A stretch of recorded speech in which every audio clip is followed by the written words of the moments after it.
సంవత్సరాల తరబడి ఎన్ని మందులు వాడినా మీ మోకాల నొప్పులు తగ్గట్లేదా? ప్రాణ పెయిన్ క్లినిక్ లో అత్యాధునిక చికిత్స. ఓకే, ఎవరండి మీరు? నేను ఎమ్మెల్సీ దువాడ శ్రీనివాస్ మాట్లాడుతున్నానండి. ఓకే, చెప్పండి. ఇప్పుడు మనం బంక్ ఒకటి మాట్లాడాం తలగాం దగ్గర, ఇప్పుడు మా మాధురి వాళ్ళది. అది ప్రాసెస్ మీ పై ఆఫీసర్స్ తో కూడా మాట్లాడాను.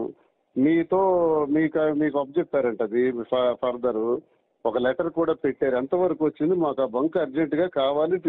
It has to be reopened as soon as possible. It cannot be done అండి as soon as possible.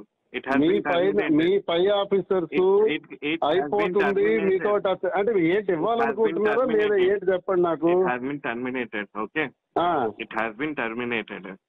I know that. Already నేను వచ్చి విశాఖపట్నం వచ్చి అని మీరు అంటే అలాగా వినండి సార్, మాకు పర్ డే 10 to 20,000 లీటర్స్ నాకు కావాలి పోర్ట్ కోసం. కాబట్టి ఇవన్నీ first of all pump related ఎవరైనా కూడా ఫ్రాంచైజీ అనే వాళ్ళే మాట్లాడాలి. ఓకే, మీరు ఫోన్ చేసి మీరు మాట్లాడితే అది అవ్వదు కదా. Your not a point of contact. I am the authorized person there for that. You're not an authorized person. Are you arguing with me? I'm not arguing with me. I'm not arguing with you. Then how you are saying you're not an authorized person. I am an authorized. So you should not speak like that. You should not tell like that. Speak like that.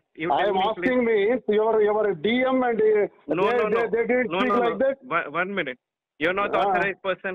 If not authorized person as an MLC, why should I speak with you? What is the necessity to speak with you? Don't speak with me. Why should I speak with you? What is the necessity to speak with you? Don't speak with me. I am not a You're not authorized person. Why should I speak with you? What is the necessity to speak with you? Don't speak with me, please. I am asking you, your manager, your DM told me, your DM told me to speak with you. Your DM told me, listen, ask your DM. Don't shout. Ask your DM. Don't shout.